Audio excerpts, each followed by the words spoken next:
Bom, para todos de volta ao vivo, cerca de 30% dos trabalhadores brasileiros sofrem de burnout, a síndrome do esgotamento profissional. Entre os profissionais mais afetados estão policiais, médicos, professores, jornalistas. É uma realidade que todos se frustram com o trabalho, é muito comum isso. Mas qual que é o limite? Como identificar os sintomas e quais os tratamentos da síndrome do burnout? Para entender melhor, estamos com especialistas aqui no estúdio. Com a psicóloga Fátima Ferreira Bortoletti, mestre em Ciências da Saúde pela Universidade Federal de São Paulo. Há também psicóloga Ingrid Lame, professora e mestranda em Ciências da Saúde. E Leonardo Siqueira Antônio, psicanalista, doutor em Antropologia pela Universidade de São Paulo e professor de Sociologia no ensino médio. Sejam todos bem-vindos, pessoal. Muito obrigada pela presença. Vamos começar tentando responder o que é o burnout, então. É esse esgotamento profissional, mas detalhadamente o que é? Vamos começar com a Fátima e daí a gente traz para cá. Vamos. O burnout, na verdade, é o esgotamento profissional. Ele vem do estresse profissional, então aquele estresse frequente que você tem no ambiente de trabalho, que é por N razões, né? E a cronificação desse estresse que acumula no burnout. Sim. Mas para você chegar no burnout, você tem várias fases. Na verdade, a gente tem vários sinais de que a gente está adoecendo e a gente não dá muita atenção para esses sinais, né? Porque o nosso corpo vai avisando, as nossas emoções vai avisando, Sim. né? Então, até a gente chegar no burnout, tem aí um caminho que pode ser evitado. Ele vem do estresse. O estresse faz parte da vida. Sim. Né? Só que é aquele estresse crônico que leva para o burnout, né? É aquele estresse contínuo, aquele estresse que ele sente ali todo dia, né? É isso que vai levando para o burnout. Sim. Aquele fato isolado não leva para o burnout, né? Sim. É que a gente, principalmente, e nem quando a gente viu ali, quem são as pessoas mais afetadas? São policiais, são professores, são profissionais da área da saúde, né? São profissionais que estão muito engajados com o seu trabalho, que sentem muito prazer com o seu trabalho. E aí é que está o perigo, porque quando a gente trabalha no que a gente gosta, que a gente sente prazer, a gente vai passando do limite. E é esse passar do limite também que leva para o esgotamento. Claro. Porque se a gente perceber os sinais, a gente não chega no burnout. Sim. É engraçado você comentar isso, porque as pessoas falam, né, que você precisa aprender a separar o trabalho da sua vida, enfim. O burnout parece que é um pouco isso, a pessoa ela está tão conectada com o trabalho que faz, muitas vezes por gostar muito daquilo, que ela não consegue fazer essa separação. É um pouco disso, Leonardo? Eu acho que é bastante disso, né? Nos últimos 5, 6 anos, o termo tem se publicizado bastante, né? Tem se expandido por essas categorias profissionais, onde tinham maiores números de diagnóstico, como os professores e os profissionais da área da saúde. Então, nos faz pensar também o que tem se transformado no trabalho nos últimos 10, 30 anos para que surgisse e se expandisse mais esse diagnóstico clínico, né? Às vezes a gente fala sobre o termo neoliberalismo, enfim, mas às vezes falta um pouco de descrição para a gente entender o que está se acontecendo, né? E pouco se fala no terreno da produção, da gestão profissional das pessoas, o impacto do neoliberalismo, né? Então, eu diria que a gente tem 2 momentos, né? Um primeiro momento onde a gestão das pessoas, então, e o sofrimento dela relacionado ao trabalho, era ligado a uma visão liberal de que a empresa era uma unidade, todo mundo estava junto organicamente nessa empresa, e o sofrimento desses profissionais fazia mal para os negócios. Sim. Então, eu queria toda uma política de RH para tentar conter esses sofrimentos, porque naquela visão poderia prejudicar o negócio. Hoje a gente vive um outro tipo de paradigma, né? Hoje a gente vê uma gestão de sofrimento, que o sofrimento também ele é produzido, a empresa não é mais pensada organicamente, né? Então eu tenho setores que competem com o outro, competindo por bônus, um ambiente estritamente competitivo, e parece que às vezes um bom gerente não é aquele gerente que tenta pensar no bem-estar dos seus profissionais, e sim empurrar o mal-estar no limite em que no histórico profissional, ao mesmo tempo que a questão de eficiência e produtividade é levada a cabo. Então, nesse terreno onde eu penso a gestão não mais como bem-estar do profissional, mas sim como produtora, indutora até mesmo de, vou chamar de paranoia artificial, que independente do resultado da empresa, alguns serão mandados embora.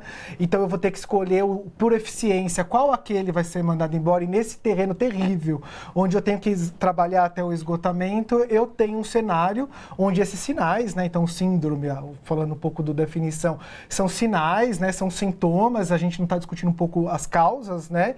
Parece bastante sinais do esgotamento relacionado ao trabalho.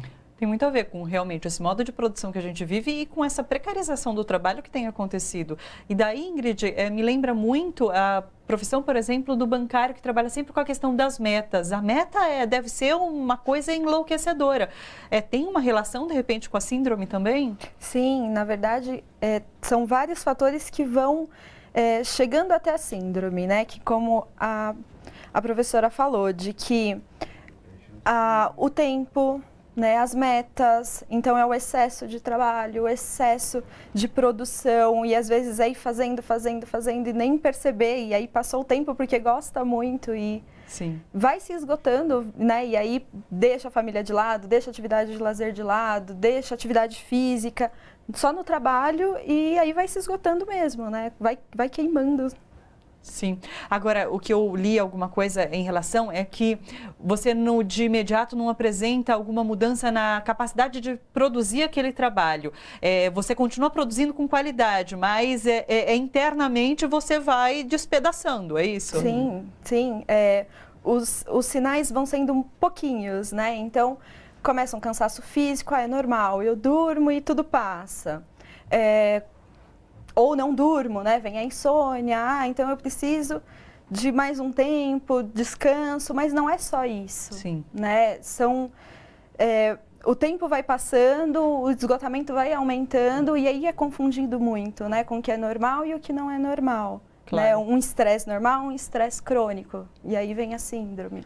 Professora, você enquanto indivíduo, enquanto trabalhador, acaba percebendo ou são as pessoas que estão no entorno que vão te indicar, falar, olha, talvez esteja acontecendo alguma coisa errada com você? Pois é, são as pessoas em entorno, porque quem faz burnout é quem gosta do que faz. Quem não gosta do que faz, quem não está realmente comprometido com o que faz, não faz burnout, Sim. porque não se envolve.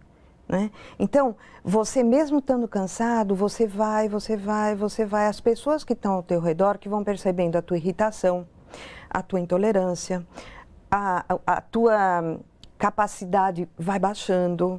Né? Então, as pessoas que vão percebendo, e elas querem te mostrar isso, mas você não quer enxergar, porque é muito difícil você aceitar que você está com burnout. Sim. E lembrando, né, que um dos maiores desencadeadores do burnout são as relações interpessoais. Então, não é à toa que são policiais, professores e profissionais da área de saúde que têm burnout, porque eles demandam uma relação interpessoal muito grande. Claro. Então, não é à toa que a pessoa também vai fazendo um isolamento social, né, porque ela vai não suportando mais as relações sociais. Né? Então, não é à toa. E como ela falou, o burnout, ele vem silenciosamente, ele vem aos pouquinhos. A gente tem 4 dimensões do burnout. Até você chegar na dimensão mais, que acabou com a tua realização profissional, você tem outras que vai te corroendo enquanto pessoa. Primeiro fisicamente, né? Depois emocionalmente, depois na tua produção, até você chegar naquele ponto, assim, que, eu não sirvo mais para trabalhar. Sim. Esse é o grau máximo. Esse é o grau máximo. E tem pessoas que chegam num ponto que elas não conseguem mais trabalhar na função que elas estavam, nem em nenhuma outra. Mas por não achar gravíssimo. que é capaz daquilo mesmo. Não, chegar num ponto de esgotamento e doença mental, porque o burnout, ele traz doença mental. Ele traz. Ele traz doença física, porque toda doença que vem do estresse, ela pode ter N manifestações. Então, ela pode vir no coração, ela pode vir na hipertensão, ela pode vir no fígado, no estômago, ela vem como um câncer, ela vem neurologicamente, então pode ter N. E também do ponto de vista mental. Sim. Então, você pode desenvolver, sim, depressão, você pode chegar a uma psicose, tudo desencadeado pelo burnout. Tem um tempo em que isso costuma acontecer ou é bastante variável? É variável. Depende de pessoa por pessoa. Por quê?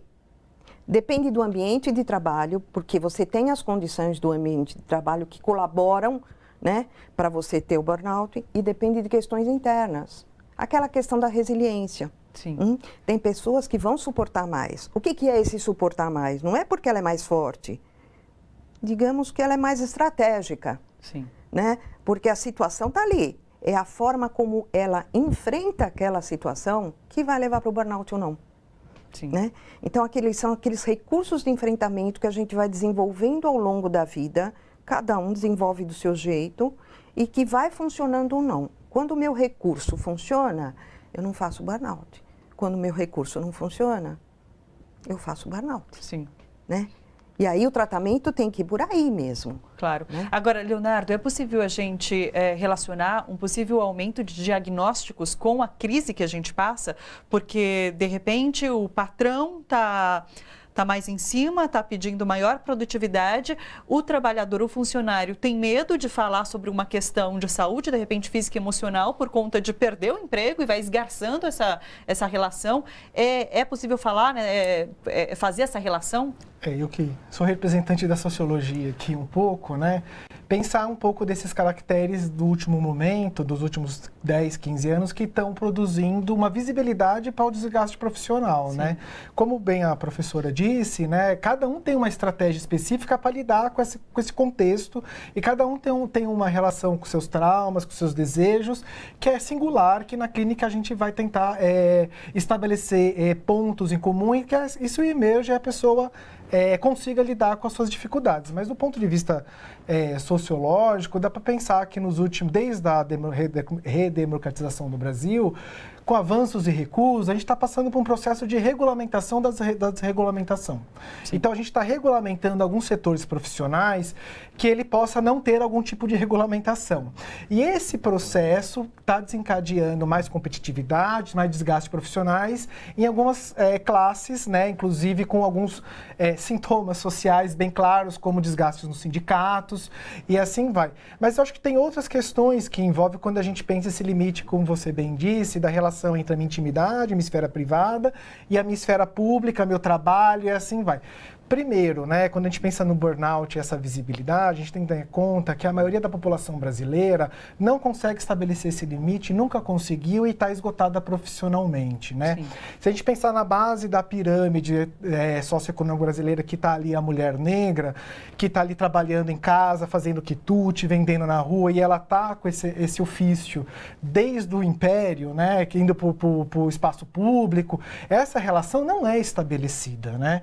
Porque o trabalho doméstico e os filhos dela são empregados nos afazeres dela, ela vai para a rua e esse limite não é posto e ela tem também o desgaste emocional, físico estabelecido pelo processo de sofrimento do seu trabalho. Sim. E quando a gente às vezes fala síndrome de burnout, relação público-privado, talvez a gente deixe de fora essas categorias profissionais que não conseguem estabelecer esse limite, né?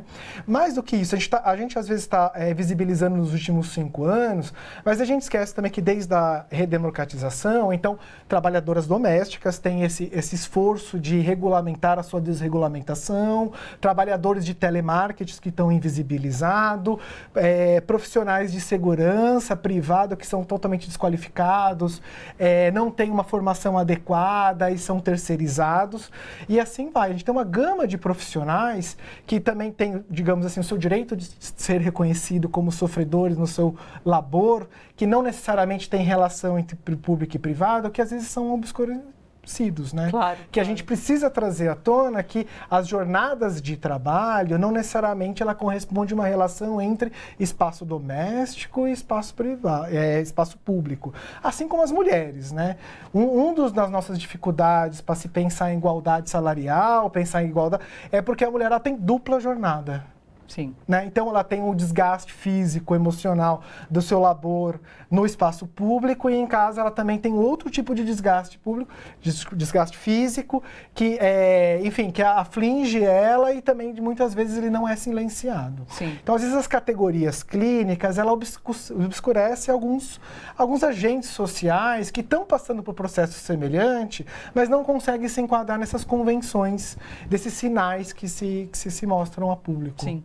Agora, Ingrid, pelo que eu entendi, a gente ainda vai aumentar diagnósticos de burnout, porque não se tem feito nada para melhorar, por exemplo, relações de trabalho. A gente está caminhando, parece que no sentido oposto. E daí, nesse sentido, quem são os profissionais que vão ter que lidar com isso tudo? Pensando no tratamento, né? Então, é a psicoterapia e é o medicamento, né? Então, seria o psiquiatra. E eu acho que quando você fala assim desse aumento, eu acho que até é porque é confundido até o diagnóstico, né? Eu gosto do meu trabalho, estou fazendo tudo do jeito que eu gosto, do jeito que eu quero, vou desgastando, as pessoas estão falando isso, não vou procurar um tratamento, não vou buscar um psicólogo, para quê? Psiquiatra, né, pensando no medicamento, que muitas vezes é o uso de antidepressivo, um ansiolítico, então acaba ficando de lado mesmo. E pensando numa prevenção, uma psicoterapia, né, essencial. Sim. Muita gente tem procurado terapia, e a terapia também é uma forma de talvez você trabalhar isso. Sim, né, é até uma prevenção, né, pensando no autoconhecimento, né, de às vezes nem entender ainda que tem algum sintoma e vai buscar psicoterapia por um outro motivo e aprende e reconhece que tem ali alguma questão no trabalho que tem afetado, né, diretamente as relações. Sim. Professora, o caminho é por esses profissionais. O SUS oferece esse tratamento? Então, Como fazer? Eu gostaria até de complementar um pouquinho o que ela trouxe. Claro. Né? Porque assim, a gente tem o tratamento que muitas vezes é necessário, a medicação sim, muitas vezes, nem sempre, mas muitas vezes e aí você tem que entrar com psiquiatria. A psicoterapia, né, focando justamente em você desenvolver recursos de enfrentamentos que não foram efetivos, você tem que desenvolver os efetivos, mas o protocolo do burnout, ele precisa ser um pouquinho mais amplo, né? Porque a gente precisa trabalhar como um todo, porque o burnout, infelizmente, ele não vai afetar só a esfera profissional. Ele vai afetar a vida social, a vida familiar, a vida conjugal, afeta tudo. Então, a gente tem que porque nós somos, né, feitos de compartimentos. Então, a gente tem o comportamento social, o profissional, o familiar, o conjugal. Então, a gente tem que tratar todos esses compartimentos. Sim. Então, hoje é muito importante a gente fazer um protocolo. Ele é um pouquinho mais trabalhoso, mas ele funciona. Né?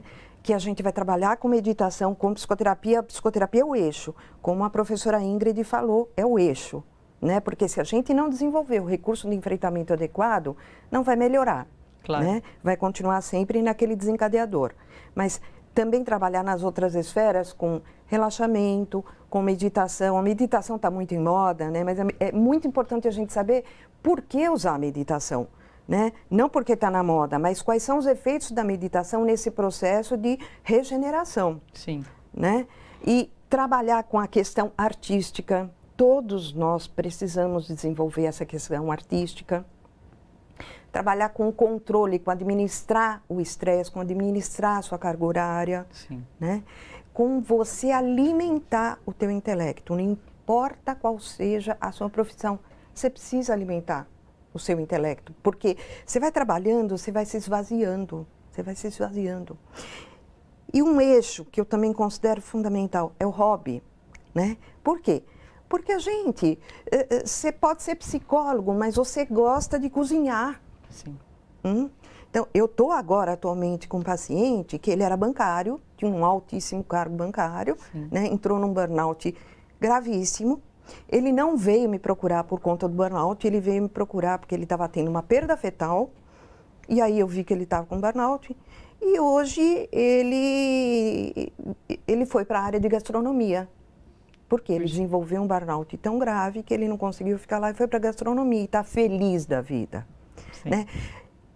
como que se chegou nessa gastronomia? Na verdade, no início do tratamento, se elegeu como hobby. Então, o hobby, muitas vezes, ele te dá a saída para você sair de todo aquele contexto, né? Porque, como o Leonardo falou, a gente está num mundo extremamente competitivo. E o burnout não começa no trabalho, né? Começa nas escolas. A gente vai pegar os nossos alunos de ensino médio, sim, o terceiro, o segundo médio, eles estão perdidos, doentes, né? Por quê? Porque estão naquela pressão já de terminar o médio, de entrar na faculdade. Aí eles já entram na faculdade com burnout, sim, né? Então, assim, é uma coisa que vem vindo. E se a gente pensar, eu vou um pouco mais para trás, porque, assim, se a gente pensa que o maior desencadeador de burnout são as relações interpessoais, o que é o bullying? Sim. Né? As crianças de 2, 3 aninhos estão sofrendo bullying. Então, assim, a sociedade está doente, a sociedade precisa ser tratada. Com certeza. A gente já vai voltar para esse assunto aqui no nosso estúdio. Vou fazer uma breve pausa. Você que acompanha a TVT e quer ajudar na construção desse canal educativo e democrático, contribua com o nosso financiamento coletivo. É só acessar o catarse.me/TVT, você faz uma assinatura e colabora com a gente. O Bom para Todos vai fazer um rápido intervalo, mas a gente volta daqui a pouquinho. Fica por aí. Até já.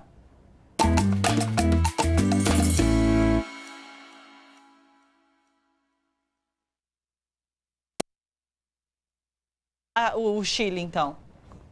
Tá bom. Tá, voltamos com... Depois eu gostaria de complementar. Maravilha. Eu vou ter um Skype e daí a gente volta para o estúdio e eu já te dou a palavra, tá bom? Tá certo, obrigado. Diga, Tá. Então tá bom. Tá bom. Deixa eu ver se eu consigo ler alguns comentários. Espera um minutinho. Doris Feijó mandou boa tarde pra gente, é membro do nosso canal do YouTube. Neivan Alves, boa tarde. Edna Venância, Bruna Gonçalves, do Rio de Janeiro, Salete Farias, Ednei Oliveira, falou, correto o que o rapaz abordou. Eu, microempresário, estou adoecido com excesso de trabalho. Luzia Monteiro, muito boa a entrevista de hoje, que bacana. Zenaide Maria, opa, estamos voltando.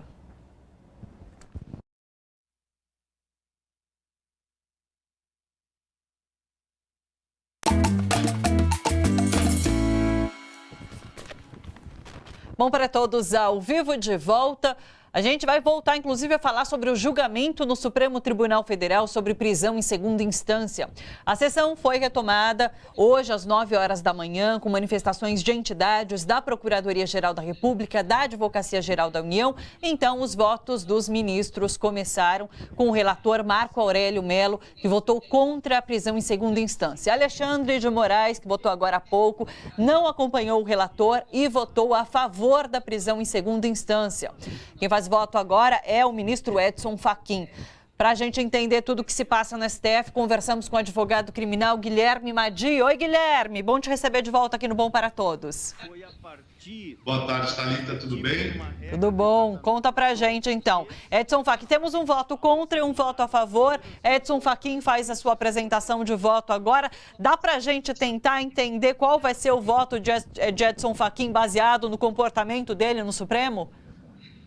Sim, a expectativa é que o voto dele seja pela negativa das ADCs, entendendo ser constitucional a prisão em segunda instância. É assim que ele vem se manifestando ao longo de vários votos e vários julgamentos, então não será nenhuma surpresa. A grande expectativa aí é do voto da Rosa Weber, que num primeiro momento indicou ser contrária à possibilidade de cumprimento de pena após decisão em segunda instância. No entendimento dela, haveria necessidade de esperar o trânsito julgado, como exatamente o que diz a Constituição, mas no momento subsequente, num outro julgamento, especificamente no caso Lula, ela indicou pela possibilidade de cumprimento. Então, a grande dúvida diz respeito ao voto dela, qual vai ser o posicionamento dela. Os outros ministros, de alguma forma, já manifestaram o seu entendimento. Você disse aqui da última vez que a gente conversou sobre esse julgamento no STF na semana passada, que é isso, ou eles votam pelo respeito à Constituição ou votam pela prisão em segunda instância. Tirar uma terceira via daí seria também inconstitucional, não? Sim, seria inconstitucional. Foi uma tentativa de conciliar alguns entendimentos, mas agora eu não sei se essa vai ser uma via que vai ser construída. De qualquer maneira, a constitucionalidade está em esperar o trânsito em julgado para o início do cumprimento de pena. Antes disso, nós podemos ter, sim, repito, as prisões cautelares, prisão temporária, prisão preventiva. Agora, cumprimento de pena pressupõe trânsito em julgado de decisão penal condenatória. É bom que você explique isso novamente, porque hoje eu vi algumas postagens, por exemplo, no Twitter, dessa forma. O STF vai cair com a prisão em segunda instância e centenas de bandidos, de criminosos sairão às ruas. Não é isso, né? Isso é um terrorismo que vem sendo feito. Isso são argumentos completamente falsos. Por quê? Só serão soltas as pessoas que iniciaram o cumprimento de pena a partir da decisão em segunda instância. Todos aqueles que estavam preventivamente presos não sairão. Ou seja, os números alarmantes que muitos órgãos de imprensa têm divulgado são falsos. Todos aqueles que são efetivamente perigosos, pessoas ligadas ao tráfico de drogas, aos crimes violentos, estas pessoas, na sua grande maioria, estão presas já desde o flagrante ou desde a decretação da prisão preventiva. É importante que a gente esclareça isso. Há que se parar com esse terrorismo que as pessoas têm feito de que serão soltas mais de 190 mil pessoas. O CNJ divulgou um número que saiu na semana passada, publicado na Folha de São Paulo, de que mais ou menos 4.800 pessoas. São pessoas que não são perigosas, tanto que em relação a elas não foi decretada a prisão preventiva. Elas responderam solta ao processo até a segunda instância e, com a decisão de segunda instância, foram presas. Em relação a estas pessoas que esse julgamento importa, essas e as pessoas que futuramente também, agora em liberdade, poderão ser presas ou não, antes do trânsito em julgado, mas não os chefes de tráfico, não pessoas ligadas a organizações criminosas, não pessoas que são perigosas e que estão presas preventivamente na sua grande maioria. Sim. Guilherme, especificamente sobre o caso do ex-presidente Lula, caso a decisão do STF for pelo trânsito em julgado, como acontece, como que vai acontecer o passo a passo? Porque o ex-presidente se encaixa exatamente nesse contexto. Logo após essa decisão ser tomada, o ex-presidente seria colocado em liberdade? Como que acontece? O caso dele teria que passar por alguma instância, como que funcionaria? Vejam, o presidente Lula está preso em razão de uma condenação em segunda instância, assim como outras 4.000 e tantas pessoas. Imagino que em relação a todas elas, a partir desse julgamento, a defesa de cada uma delas e a defesa do presidente Lula, consequentemente, irão pedir que se aplique esse novo entendimento do STF. Vou pedir a quem? Ao órgão de justiça no qual o processo delas está. Então, eu imagino que o processo do presidente Lula, no qual ele está cumprindo pena, está agora no STJ.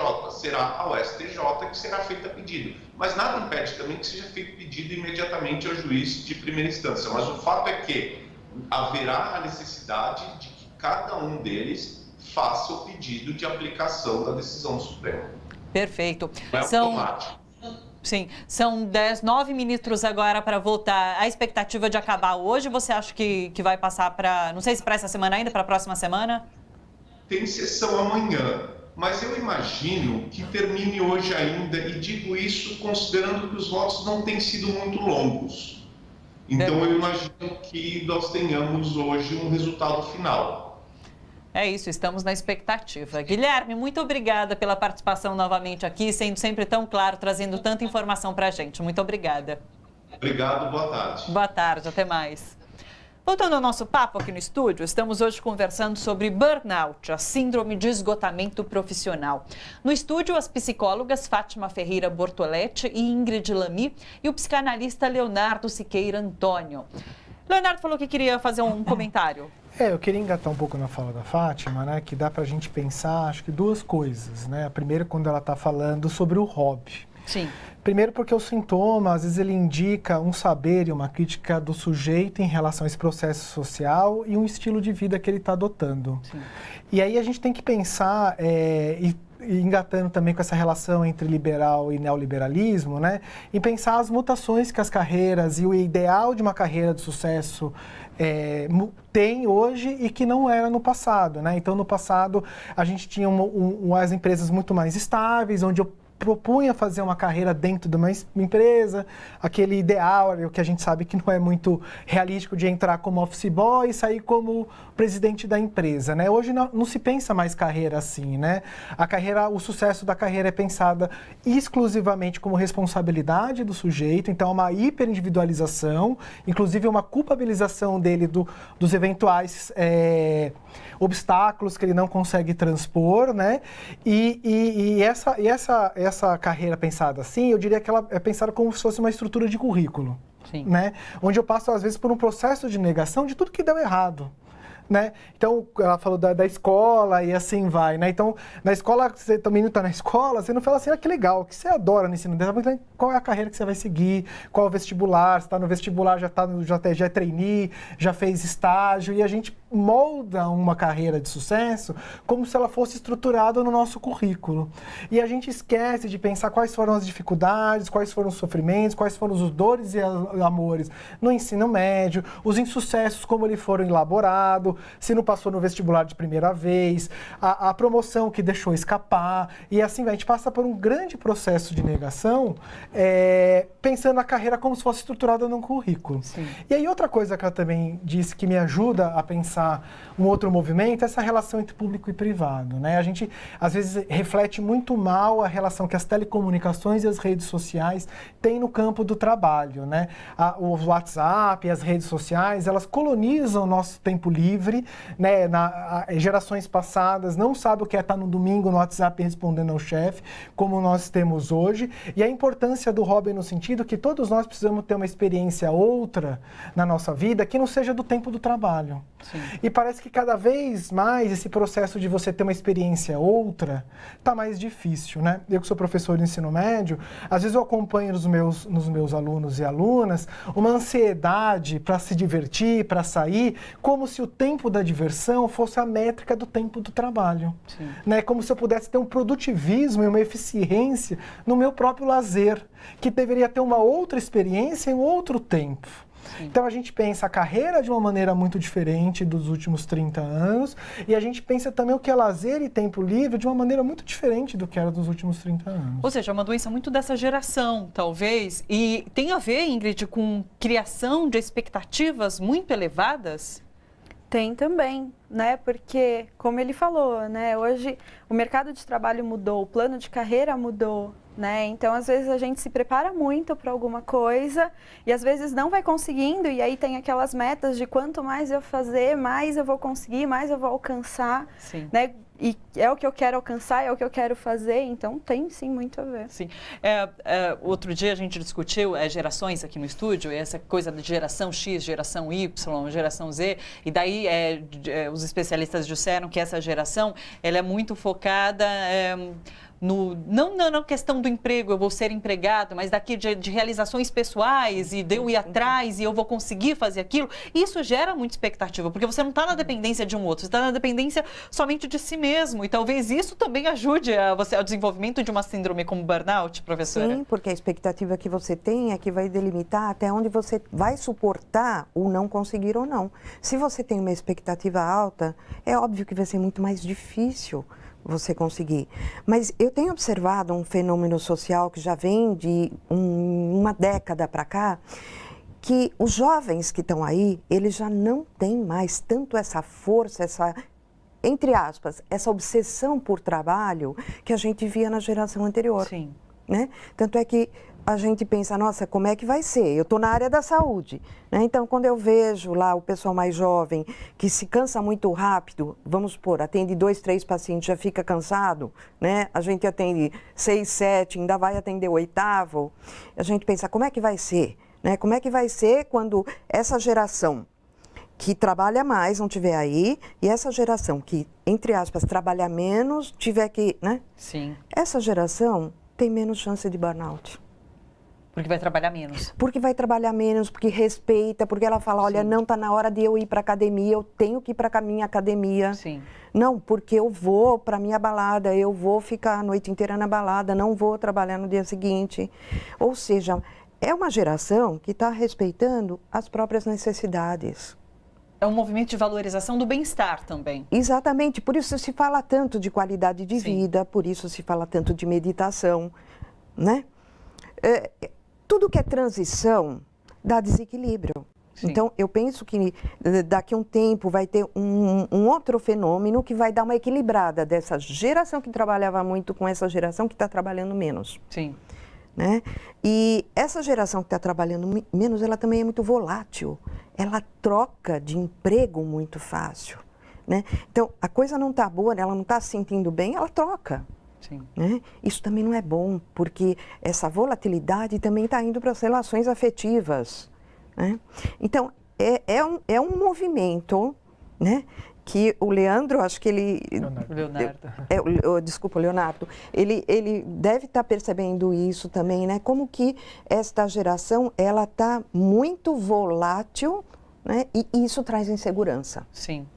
Agora, você falou uma coisa, Leonardo, sobre essa, na sua fala, inclusive não essa anterior, a outra, sobre a questão das mulheres que têm o trabalho em casa, o trabalho fora de casa, e o burnout é muito relacionado ao trabalho. A gente fala ao trabalho, mas e aí? E a mulher que só trabalha em casa, por exemplo, que trabalha cuidando dos filhos, que trabalha cuidando da casa, ela pode sofrer um burnout por conta desse trabalho, que às vezes não é considerado nenhum trabalho?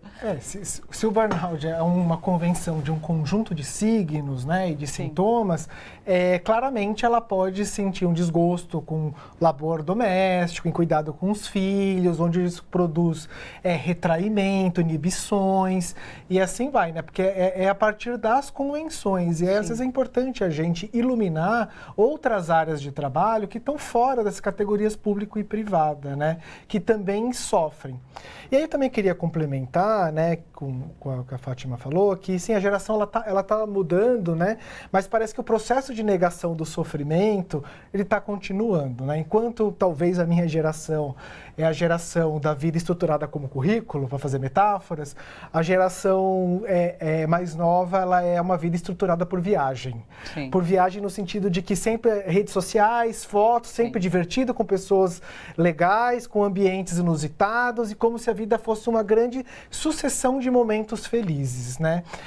Enquanto a minha geração, a tarefa era o sucesso, ainda é o sucesso profissional a partir do meu mérito, aí meritocracia é um grande problema, parece que a felicidade também é uma imposição para as novas gerações, né? E aí uma grande negação do sofrimento, e aí a gente tem casos de depressão, de cutting, bulimia, em relação inclusive muito ao corpo, das gerações mais jovens, porque parece, é claro que a felicidade, ela pode ser um objetivo e uma tarefa, mas se ela for uma obrigação e todo o sofrimento que a gente passar, ele for considerado patológico, ou seja, não pode ficar triste, você não pode passar por nenhum tipo de frustração, eu tenho que ter uma redoma sobre mim que me impede de me frustrar, isso com certeza é um problema. Sim. Que curioso, porque parece, de certa forma, que a gente está superando essa fase da síndrome do burnout, passando para essa fase das doenças mentais, da depressão. A gente pode entender dessa forma? Sim, porque o burnout, de uma certa forma, como a professora falou, ele tem os sintomas físicos e os sintomas psicológicos. Sim. E nos sintomas psicológicos vem a ansiedade, vem a depressão. Então, pelo burnout ser multifatorial e causar diversos sintomas, quando ele fala, né, dessa questão de rede social,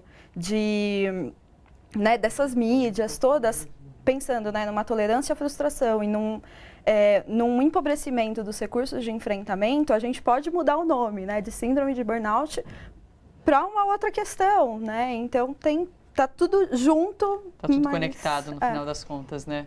Última fala. Então, eu gostaria de complementar a questão, você levantou uma questão muito importante, porque embora na literatura a gente não vai encontrar isso ainda, Sim. a gente já está se estudando, considerando o burnout conjugal, familiar, social. Sim. Então, começou a se estudar burnout pelo trabalho, mas a configuração do estresse levando ao burnout e levando ao adoecimento pode acontecer em qualquer situação de vida que seja crônica e que cause sofrimento. Ah, que interessante. Então, Não se é só você pegar um casamento, Sim. né, em que existe muito sofrimento, em que o casal está se mantendo ali porque não consegue sair fora, como aquele que não consegue enfrentar o patrão, Sim. é um burnout.